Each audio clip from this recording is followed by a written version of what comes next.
For females, it's amazing how much of our daily lives are wasted worrying about those things that should count least in our lives. Is my haircut stylish?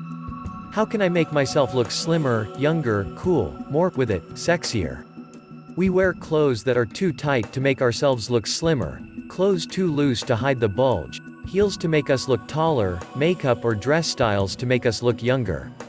Females do it to compete with or emulate other females and to appeal to males. Does it work?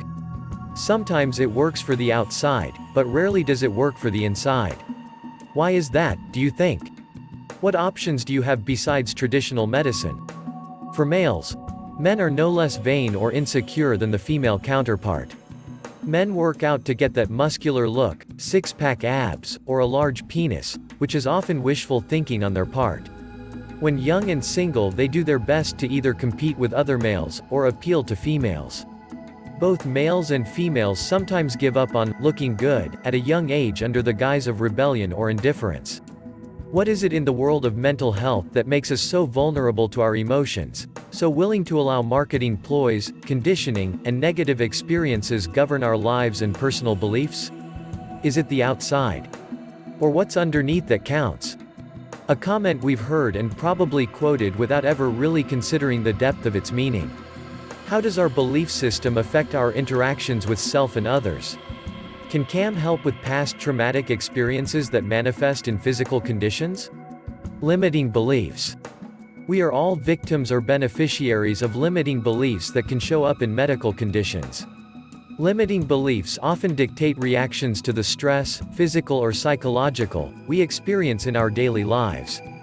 Limiting beliefs create blocks to personal growth, interfere with social relationships, and can affect our emotional health negatively, which can in turn create a cycle-related effect. But, does it have to? The choice is yours. Believing that stress is always a bad thing is a fairly common limiting belief. Stress makes your heart beat faster, breathe harder, and may even make you break out in a sweat. In and of themselves, those things are not necessarily bad. It's a lot like when you first fall in love, experience the fear of rejection, or go on your first interview.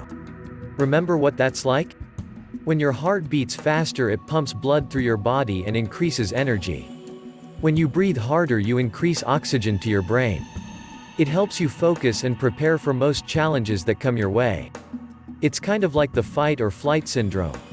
It's your reaction to the stress that can either make a bad situation worse, neutralize it, or create a more pleasant memory. Which would you prefer? How would a regular MD deal with those symptoms? Scholarly magazines state that past trauma can affect your health later in life. There are natural options you can explore in the field of complementary alternative medicine that would provide you with the tools for creating change in your life, for helping you learn how to help yourself using the body intelligence you were born with regardless of past life experience. Today, even traditional medicine is admitting to the fact that medical doctors and big pharmaceuticals or surgery are no longer the only answer for effective health solutions. When they have gone through their bag of tricks, so to speak, they either suggest that you see a specialist, prescribe a pill, or cut you loose. Why wait? Take charge of your life today. Explore the many health options available in the complementary alternative medicine field. Suffering is needless when you have so much at your disposal. Consult your regular MD, but don't be surprised if their reaction is negative. Doctors are sometimes victims of their own training. Some doctors are not willing to admit that they are not gods, that they make mistakes or don't know all the answers. Big pharmaceutical companies count on fear tactics to keep you coming back again and again for their expensive meds that cover only the symptoms rather than curing the problem. After all, you're talking about a $35 billion industry that banks on your fear. Literally. Don't let your fear, lack of information, or conditioned thinking control your life decisions. Break the mold. Take part in your health plans and hold your own purse strings. It's your right. Exercise your right to choose the path you'll take for future health needs. The traditional medical fields have spread themselves too thin. Why not go to a health practitioner that does body work, such as an acupuncturist or reflexologist, rather than someone who provides treatment for symptoms only, which can be misread or missed altogether? You have options. Take advantage of those options.